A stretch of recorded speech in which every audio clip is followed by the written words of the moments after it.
Welcome to my daily podcast, Paul Plant Horticulture. Today I thought I'd cover something a little bit more personal. It's got to do with education. If you do like this video and the others, please subscribe and give it the thumbs up.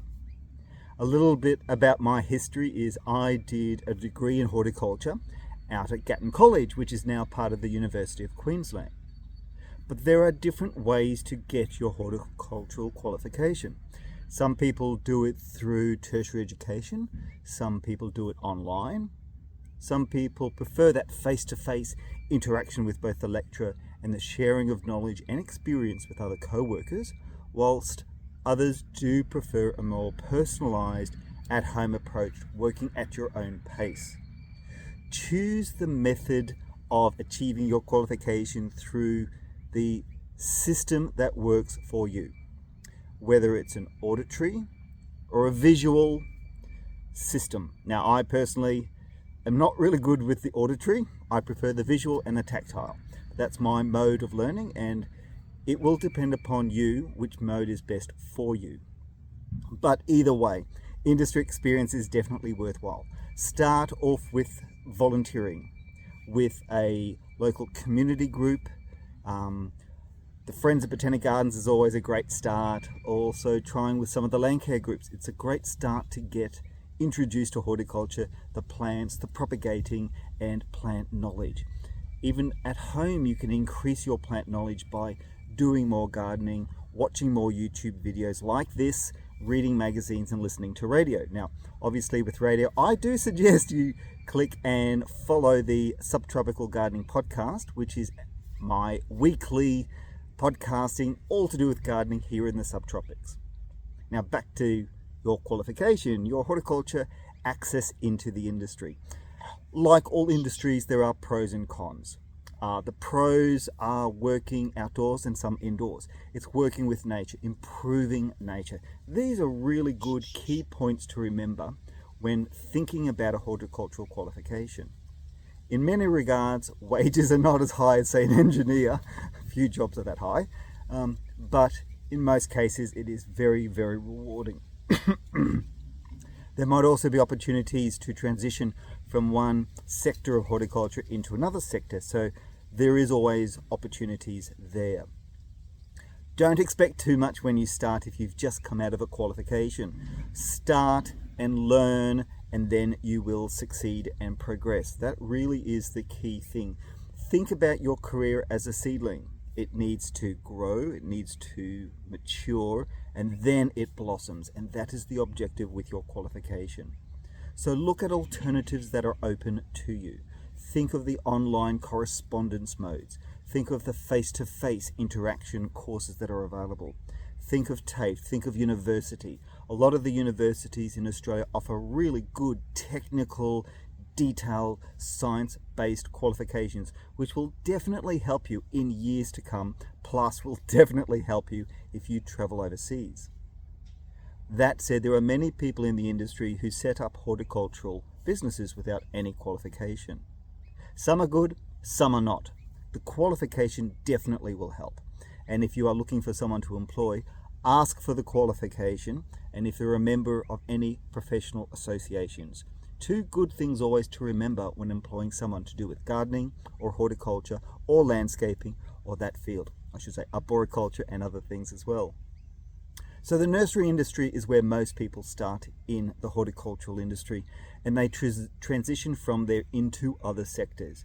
And this is probably your first step and initiation by fire in learning so many plant names. I have to admit, when I started in a retail nursery in Brisbane via Hawkins Nursery, for those of you who remember it, the biggest nursery in Brisbane, there was 2 stores. There were so many people who came and asked about particular plants. I didn't know, but we asked other co-workers and looked through references and books and found those plants. But it was a fantastic learning experience for myself and for all of the others. And without that, I think I wouldn't have the knowledge that I do have now and wouldn't have had that knowledge. So retail nursery, although it can be scary for some people, is a really good avenue to expand your knowledge. There aren't that many retail nurseries around, so you do have to apply and probably beg, no, just apply, and do your best at putting forward a really good reason why the employer should employ you. And plant knowledge definitely will help. So if you can do a little bit of research first, if you can find out more information about your local ecosystem, the plant species, the soils, that will also help. Understanding, if you're in an area where people have moved into, where they might be from and what difficulties they may have. The horticulture industry is pretty diverse. You don't have to stick in the nursery industry. It does offer huge potential if you're willing to be more experimental. You can travel overseas with horticulture. Although you might love grevilleas here, some of the basic fundamentals of horticulture can transition to another country, although the plants differ and the climate zone may also differ. But horticultural knowledge is universal. Horticultural keen gardeners are international. We know during COVID everyone turned towards gardening because they were locked indoors and were very passionate gardeners. And we hope that in the future these people become our future leading horticultural experts and advisors. Now, I obviously am getting a little bit older, and so I'm looking forward to seeing the next generation come up. I'm not that old, but it is good when I watch TV and I see people under 30 doing presentations. I love YouTube for that reason, because you've got the full spectrum of ages. You've got the more mature, experienced people, you've got the people in between, and of course the novices, who I have to say some of their expertise is pretty good because they're very passionate about what they are learning. So you can learn through different modes, obviously, through education. You can go through books, magazines, and as I said, YouTube is really good, which is why I'm doing the Paul Plant Horticulture series of YouTubes. Every single day, one video, at least one video. If I miss one, it's probably because I forgot, or I'm sick, or the weather's terrible, but I'm here in southeast Queensland in a subtropical climate.